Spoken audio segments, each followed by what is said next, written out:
Hi everybody, welcome back to the MEDIN webinar series.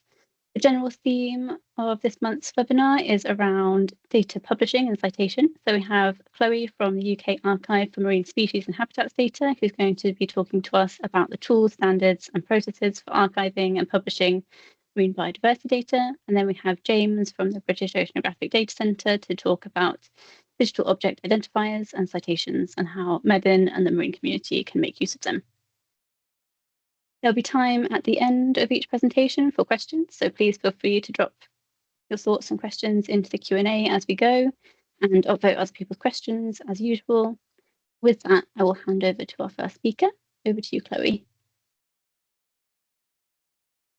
I will just share my screen. Second.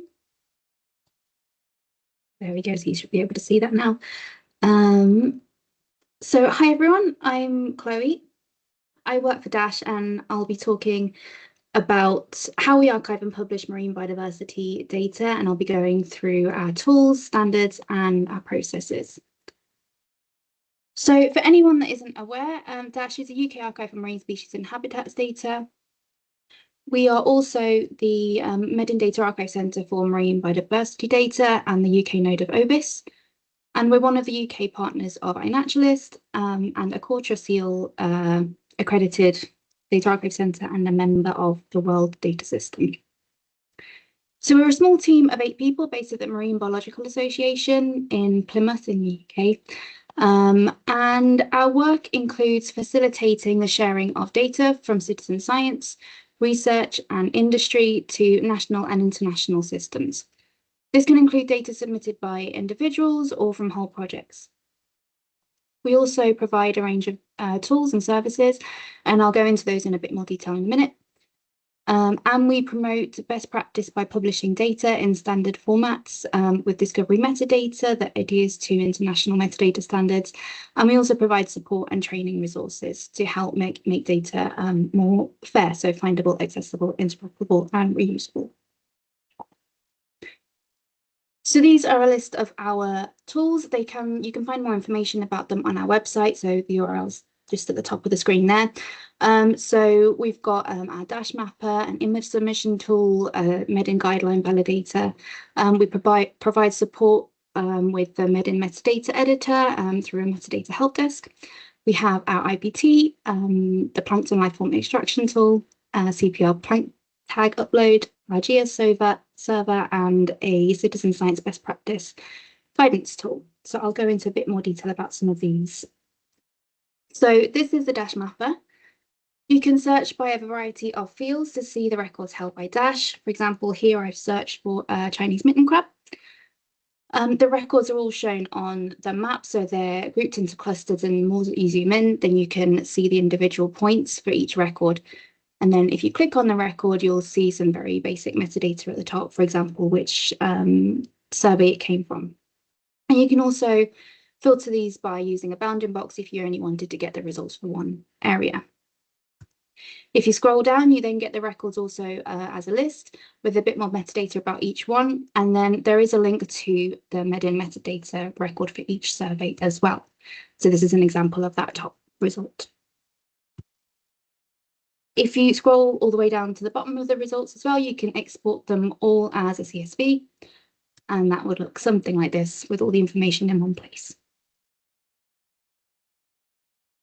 So the validation tool is used to validate your standardized data set against the MEDIN standard. So this is something that we use a lot in the team when we are conducting quality assurance to ensure that the data sets comply with the MEDIN data guidelines.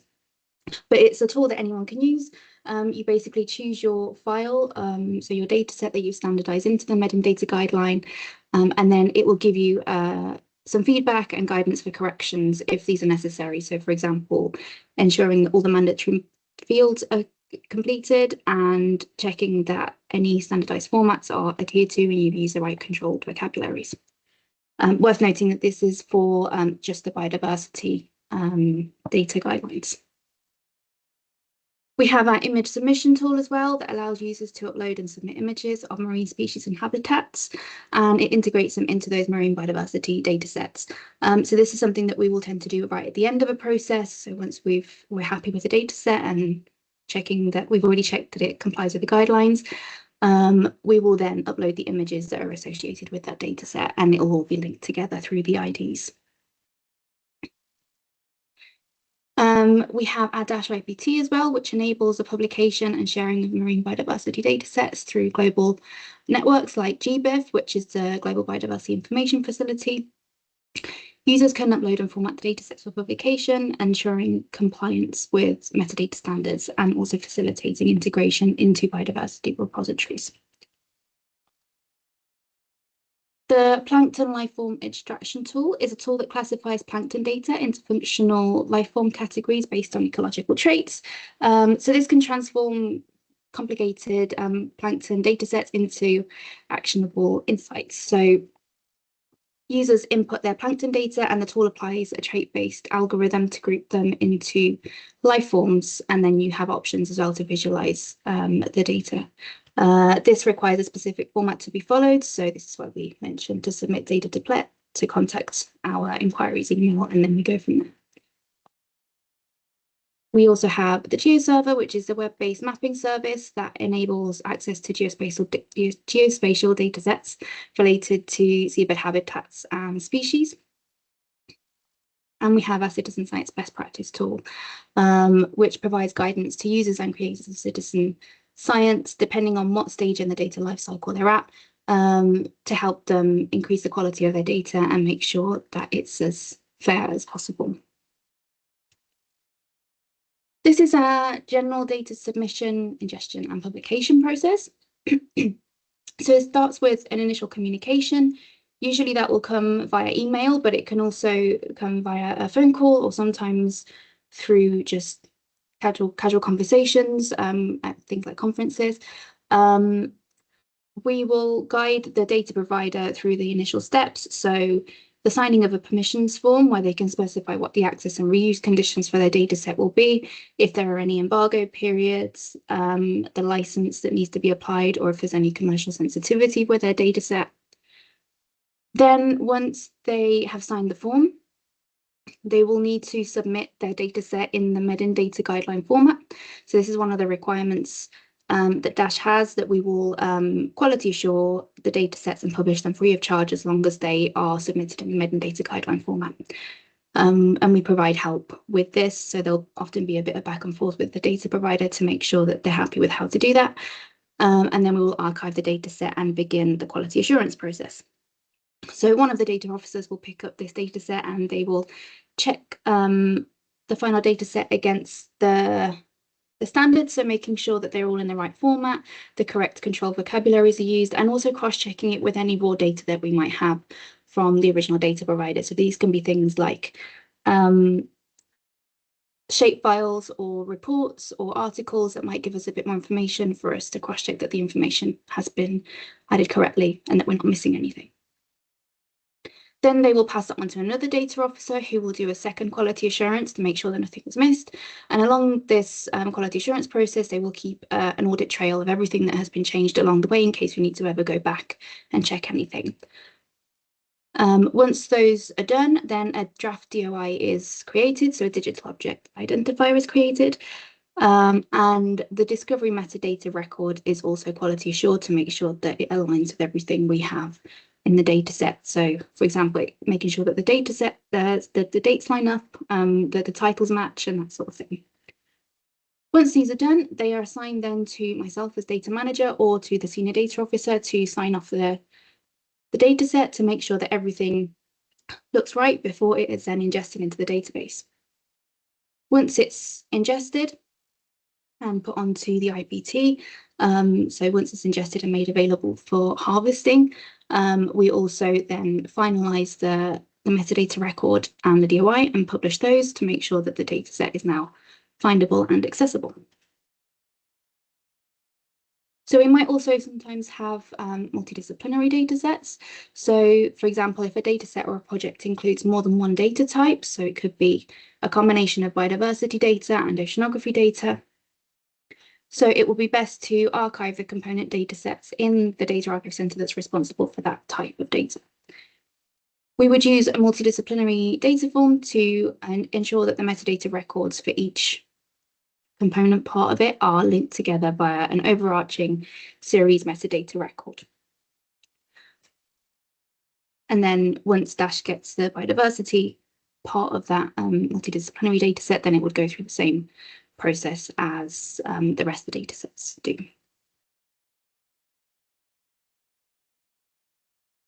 So this is the general flow of our data. It can come from various sources and various routes. So data can be submitted to iNaturalist. So these can be individual sightings from citizen scientists. And then from there, they flow through to iRecord, where they will pass an expert verification step. Once they've passed that, they go to NBN Trust and get put onto the NBN Atlas.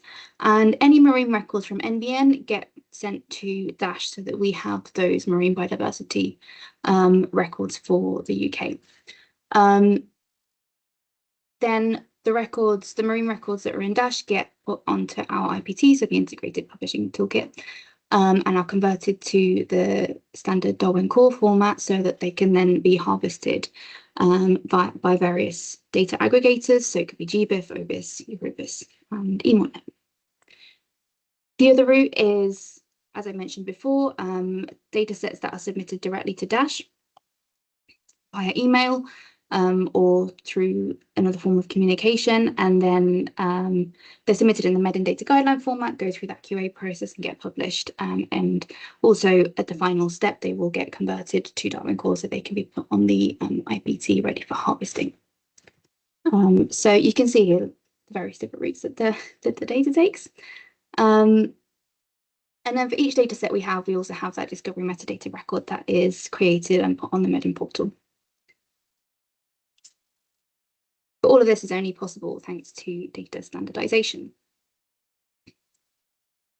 So the data standards that we use are the MEDIN data guidelines, and I've already mentioned as well the Darwin core standard.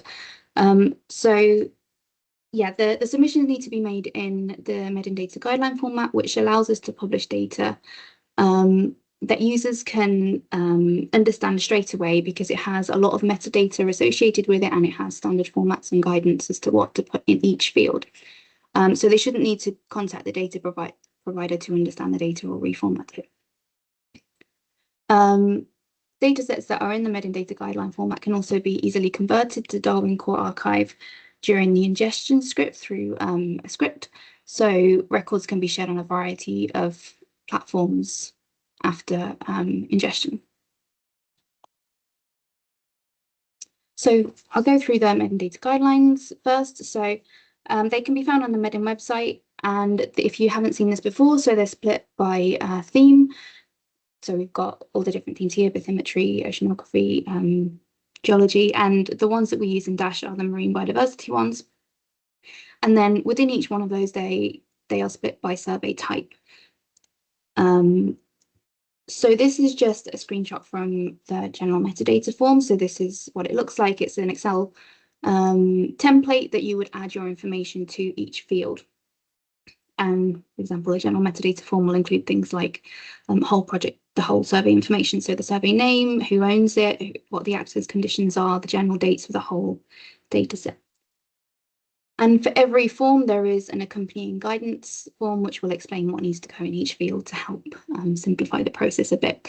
And it will also say whether each field is mandatory, conditional, or optional.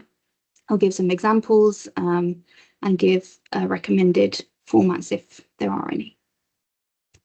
And then this is just an example of the taxon form, so where you would include all your species names and abundances, anything like genders or development stages that you might have recorded. So some of the key elements of the MEDIN data guidelines is that they include control vocabulary so that terms are unambiguous and can be understood in different locations. So we're not using, for example, common terms that might change between locations. We have persistent identifiers, and we have standard formats for fields like units, parameters, measurements, dates, times, coordinates, and various other ones as well. The Darwin Core Archive is a preferred format for publishing data in both GBIF and OBIS. So GBIF is the Global Biodiversity Information Facility, and OBIS is the Ocean Biodiversity Information System. The Darwin Core format follows a star schema, so all the tables essentially link to an event core. I won't go into too much detail because it can get quite complicated, but you essentially have all of the extension forms that link to the event core, and then you have separate XMLs which have the metadata information in. DASSH converts all of the MEDIN data guidelines into Darwin Core Archive through a script during the ingestion process, so it's not something that the data providers need to understand or who need to be able to do it themselves, as we can do that from our side. So as long as everything is in the MEDIN guideline format, we can then convert it. The data downloads are available in both Darwin Core Archive and also in the MEDIN guidelines to allow for machine accessibility, but also user accessibility.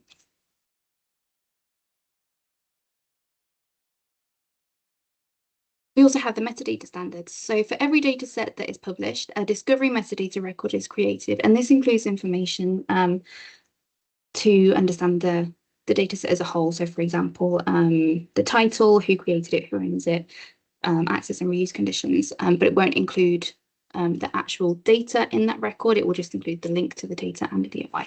So records that have the discovery metadata record associated with them will comply with the MEDIN Discovery Metadata standard.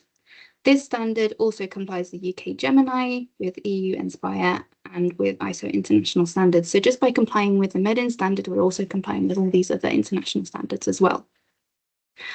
And the MEDIN Discovery, if you haven't seen the MEDIN portal, the records are published on the MEDIN portal, and they will include information, as I already mentioned, like the access and reuse conditions, the DOI, and here you can see in the resource locators, we've got the DOI, and that will link to the dataset download link. So if you then click to visit resource, you can download the dataset from there, and you know how to cite the data if it's used as well. So once data are standardized, they can be aggregated into global platforms without the need to reformat them each time. And they're published with fully described metadata and a discovery metadata record to allow users to find and understand the data without needing to contact the data provider. So it means that all of this complicated flow is possible then. So looking ahead, a couple of the things that we're focusing on this year is the creation of a data provider dashboard. So this will include things like the metrics about data sets and records that they have submitted, so they can see them all in one place rather than having to kind of go away and search for all of their data sets individually. And within this, we also want to allow for impact tracking. So being able to see how many times DOIs for their data sets have been cited. And hopefully that should link quite nicely to James to talk about DOIs. Thank you for listening. Does anyone have any questions? And if you think of any questions afterwards as well, you can contact us through the DASSH inquiries email or to myself directly. Thanks, Chloe. I think that provided a really nice bridge between some of the topics that we've talked about in previous webinars, particularly around the interoperability and what we've obviously got coming up next. So that was a great talk. As Chloe said, if you have any questions, please feel free to put them in the Q&A. And then while everyone's typing, I've got a couple of easy ones for you. So you talked a little bit about MEDIN data guidelines and data needing to be formatted in the MEDIN format to be submitted to DASSH. Do you want to talk a little bit about the training and the help that's available? As I realise it looks quite complicated and overwhelming to start with. Yeah. So when you first looking at the MEDIN data guidelines, I agree, it can be quite confusing sometimes. So we can offer sort of one-to-one help with the data provider. So as they're looking to submit the data set, we'll often set up just an initial call to make sure they're happy and they understand how to do it. But then we will also point them towards other resources that are available. So for example, the MEDIN workshop that runs a few times a year, and that goes into how to do it in quite a bit of depth. So if there's one coming up at the right time, then we'll point them to that and recommend that they join the MEDIN workshop so they can find out more. Or what we've done in the past as well, if there's, for example, a whole team, we can just put together a quick sort of 1 hour session with their team to help them learn how to MEDINize their data before submitting it. Thank you. And then you also mentioned Darwin Core archive format. Are you able to accept data in Darwin Core archive format, or does it have to be in MEDIN format? It can be in Darwin Core archive format as well. So it's a bit more complicated to do, and there's a bit more of a learning curve to convert data in Darwin Core archive, which is why we generally recommend everything is in the MEDIN data guideline format, because then we can just convert it straight over. But if a user already has everything in Darwin Core, so for example, if they've got their own database, it's already like that and they want to share it, then we can definitely accept that as well. Great. Okay, I'm not seeing any questions in the Q&A just yet. Let's see if anything's come through. Nothing yet. Okay, so maybe we will move on to James's presentation, and then we can come back to it if there's any questions that come through during his presentation for you, Chloe. Yeah, so I will pass over to James now. Go for James. Thank you, Rosanna. I'll share. There we go. Yes, I'm going to thank you very much, Chloe, for the nice segue. I'm going to be talking about digital object identifiers and citations, what they are and how MEDIN can support or make use of them. So digital object identifiers, a DOI is a permanent, globally unique identifier which unambiguously identifies the data resource and so assists with citation. The DOI consists of a string of characters divided into 2 parts, a prefix and a suffix separated by a slash. The prefix is a way of identifying the organization that initiated the minting and the organization responsible for that, and the organization that manages the actual minting and publication of the data. And the suffix is a alphanumeric string, and there's different ways of creating and generating this. We at BADC have, I think it's 16 bits, and they're validated against DOI.org, and you can go, if you have a DOI number, you can go and validate it there at any point. So what is a citation? Taking a quick Google, a quotation from or reference to a book, paper or author, especially in a scholarly work. There's different styles and formats, but taking a simple version, I think APA, you have authors, you have a year, you have a title, a journal, an issue, pages, and this DOI alphanumeric string can be added. Not always, but it's usually added nowadays as we move to a digital era.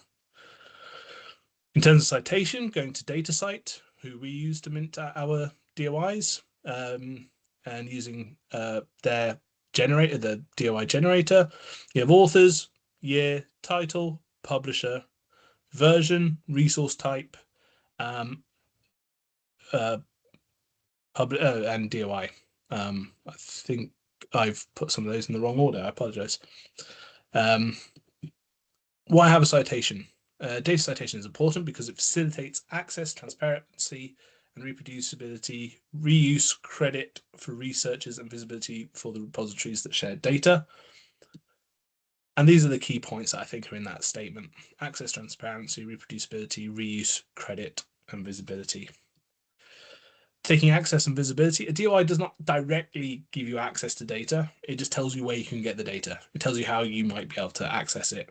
And for DOIs, you should have a landing page that provides the information as to where and how the data can be accessed.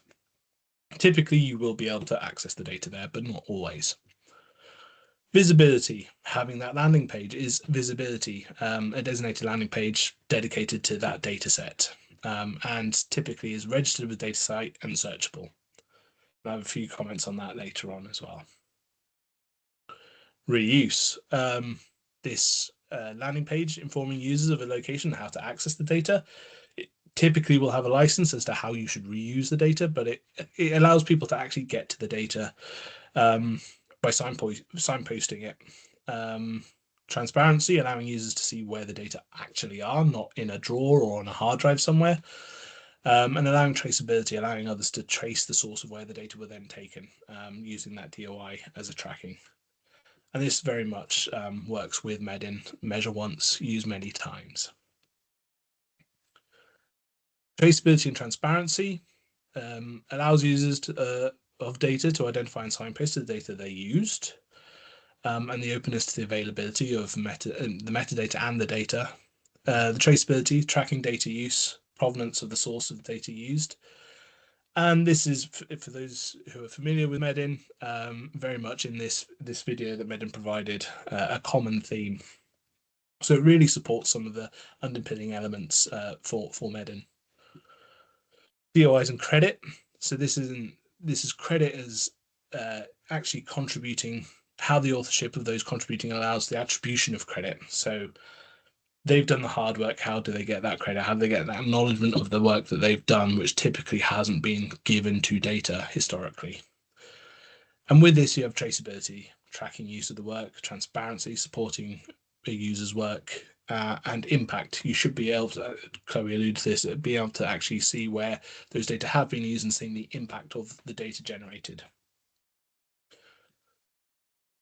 I tend to focus on those three bits: traceability, transparency, and credit, sort of three pillars. They're regularly in tension with one another. In order to have traceability and transparency, some people might not see credit as a big thing. Typically, organizations generating data, the person generating the data might not be particularly wanting to have the credit, but in a sort of research domain, you might want that credit. It impacts your research funding. It impacts the impact that you've provided and the research that you've done. So there's different tensions within that. But by having that credit, you might not want it to be as open because you might want to control the use of the data. So you have these tensions between these three, which DOIs and citation try to help resolve all three sort of at once. So with that, why have the DOIs? Fundamentally, they allow digital elements to the citation and the data elements. It allows digital representation of physical samples as well. It's not just digital data. And I focus on the F in FAIR because this is where DOIs are really prominent in that. And I've used the Go FAIR principles. There are other implementations of FAIR out there. And for F1, the metadata are assigned a globally unique and persistent identifier. The data are described with rich metadata, and it links to the reusability. Metadata clearly and explicitly include the identifier of the data they describe. So by having that DOI, you're able to link to that DOI and include it. And the metadata and data are registered or indexed in a searchable resource. So going back to one, assigned a globally unique and persistent identifier. By having a DOI, you are getting that globally and unique persistent identifier. Just having a URL is not suitable for having a globally and persistent identifier. You do have a URL linked to a DOI in the landing page that is generated, and that can change. But underneath that, the generators of DOIs adhere to a set of principles, and that the data won't change. So if that URL changes, you will still be able to get to the same data. It must be persistent. There is a question around persistence, but generally speaking, it shouldn't break. If you have it, if you go to a URL that you used to use in the 90s or noughties, you probably can't get back to it. It's probably changed, it's broken. By having that DOI, you're assigning up to that persistence and that continuity. And that's why you have these registry services, so DataCite linking to DOI Foundation. Data described as rich metadata. The MEDIN standard has rich metadata. MEDIN can help provide examples of how rich metadata help describe data, help data be reused, and some of that can flow into the DOIs. And it can depend on the granularity of the data sets. What goes into MEDIN may differ on the granularity of how the DOIs are generated. And MEDIN support guidelines and examples of providing rich metadata. Metadata clearly and explicitly include the identifier of the data they describe. Incorporating the DOIs within the data guidelines, providing that use case from MEDIN to support DOIs within the guidelines and the sort of expectations on how you might provide data, generate data going forward. And metadata are registered or indexed in a searchable resource. So inherently, by being registered with DataCite, they are in a searchable resource. You can also get schema.org markup.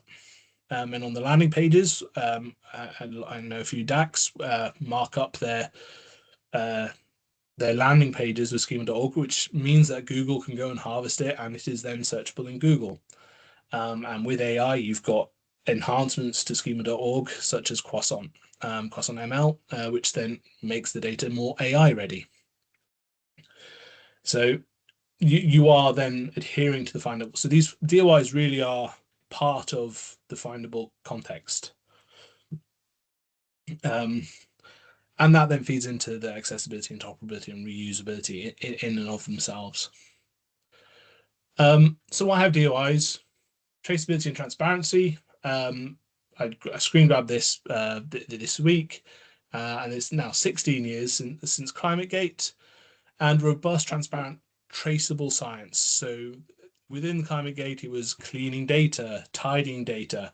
Now, if you can actually get back to those data, the source of the data, the traceability of the data, and what were done to the data, the actions done to the data, you have more robust science, and you have less of those questions around, oh, it's professionals making their own agenda, etc., etc.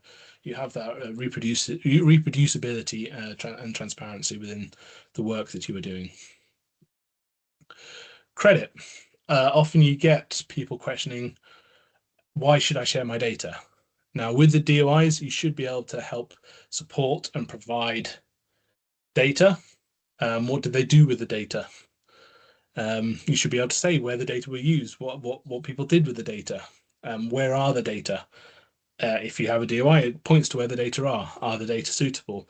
Well, you should have some element of quality, some element of wording that alludes to this data suitability, or people can then go and describe it and point to the data and say, this is why it's suitable.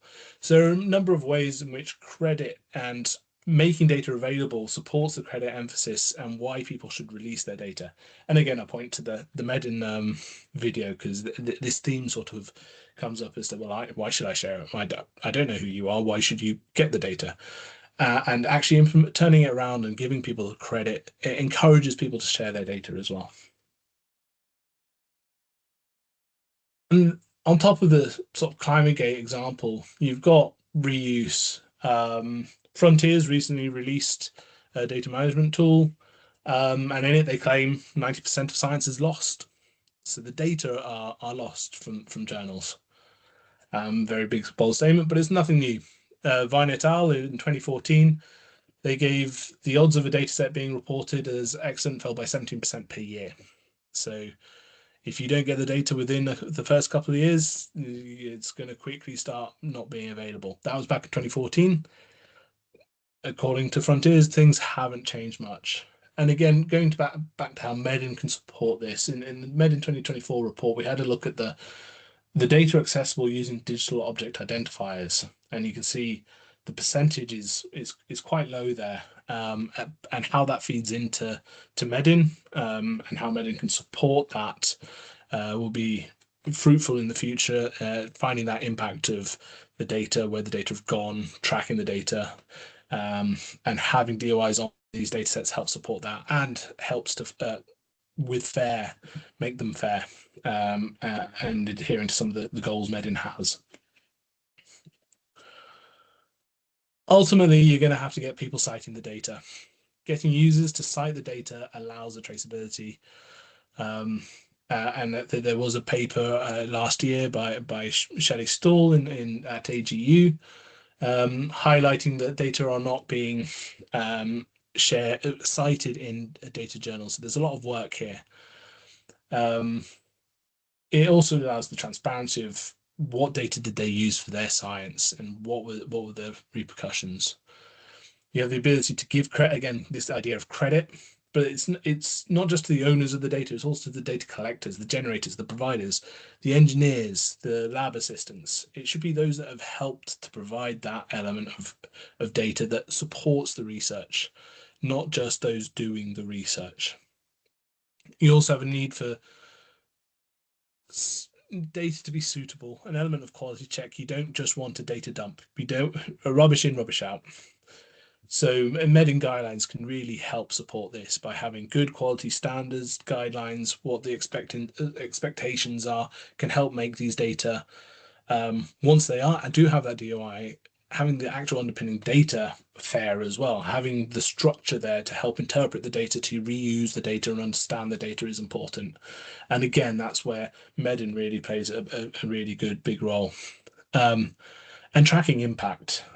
Chloe alluded to this, and I think there's a lot more work in the community. I alluded to Shelley Stall saying data DOIs were being missed, and there's a lot of work in the wider international data community to try and resolve this.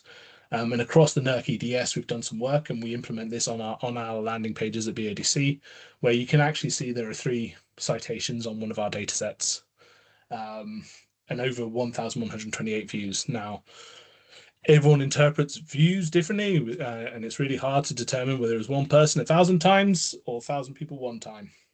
But actually tracking that DOI through the system and through the journals and the publications, you can start to see that reuse. So it was reused 3 times, and you can see where it was reused. And encouraging people then to cite that data gets that traction and an ability to actually get the data and reuse it and cite them. And that's where I got to in terms of why we should have DOIs and the role MEDIN can really sort of help support and provide. But I could talk on this all day, so I won't go any further. Thanks, James. That was really great. As always, if anyone has any questions, please put them in the Q&A. I see there's a few that are there already, so I'll read those out for you one by one, James. So the first question was, how do DOIs help meet the AI and R there? Yes, I think I have a special site. So accessibility, metadata are retrievable by their identifier using a standardized communication protocol. So you're using that DOI number to actually be able to identify it and in how you accessed it potentially. Interoperable metadata include qualified references to other metadata. So if you need to reference a journal DOI, you have that element to pinpoint that identifier. And reusable metadata richly described with the plurality of accurate and relevant attributes. So within that metadata that you've provided in the DOI, you have additional metadata that help make the data reusable, discoverable within that, and they have detailed provenance. So you have an element of tracking that provenance of the data and any changes to the data. So if you have a new version, anything like that, you can actually get to which version was used, how it was created, etc. Great, thank you. The next question is, are there alternatives to DOIs? Yes. Well, in theory, a DOI is a special persistent identifier. In theory, you can use other persistent identifiers, handles, archives. I'm probably missing a few others out there. There are other persistent identifiers that can be used to represent data. Inherently, an accession number within a trusted repository could be used, and I know that the medical biological arena are sort of looking at that as well, sort of EMBL and GenBank, so that there are options out there. We particularly use DOIs because it has that rich metadata and it's that formal publication. Some of the others are slightly less formal, so you don't have as much metadata around the data set that you're publishing. Makes sense. Thank you. Then the next one is, when using a DOI to track when or where data has been accessed from a live database, i.e. a database that is constantly updated, and you use a DOI to make sure you're always reviewing the same data set from the original data point, even if it's been updated since fixing it with the DOI. So that's a growing DOI. In terms of citing the data, you should have a timestamp.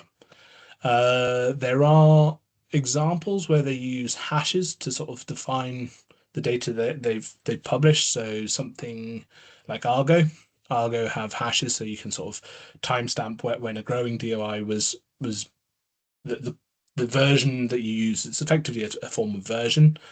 Inherently, if you have a growing DOI, you should not change data. That would not be good practice or good reputationally for the organization publishing those data, because you need to be able to say that these data were used. There are other infrastructures that you can potentially utilize, like dynamic DOIs. There's an RDA group looking at that, but inherently you have to have a very structured infrastructure to meet the requirements. It's a lovely simplistic design where basically it's a query. You're basically putting a DOI on a query that then gets you data back out from a database. And that it's a beautiful sort of design, but you have to ensure that you have the infrastructure in place, and that they've recently reviewed their recommendations. And there's things about even migrating a database into, can you regenerate those things, and ordering of delivery of the data and things like that. So it's a beautiful simplistic idea with a lot of technical infrastructure and design underneath. Thank you. Hopefully that answers your question. There's one for Chloe that's just come in. I'll bring Chloe back on the screen. How much and what type of data coming into DASSH from citizen science? Is it a growing area? I think that's how much data is coming in from citizen science. Yeah, so in terms of what type of data, so we will only get the marine biodiversity data. So we will get everything we should be getting from iNaturalist, that then, as I mentioned before, flows through iRecord and NBM and then comes to DASSH that way. We also get records submitted just to our email. So if someone finds, for example, a Chinese mitten crab, they will often email DASSH and let us know that they found it, and then we will record that on their behalf. So those are like the individual records, and then it's also possible, obviously, for them to submit full data sets. If it's a project organizer and they have a full data set, they can submit that directly to DASSH by email, but that is less common than the sort of iNaturalist iRecord route for citizen science.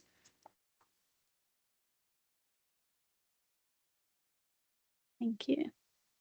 Hopefully that answers your question. I think that's all the questions we've had in so far. Just stalling in case anyone else is still typing.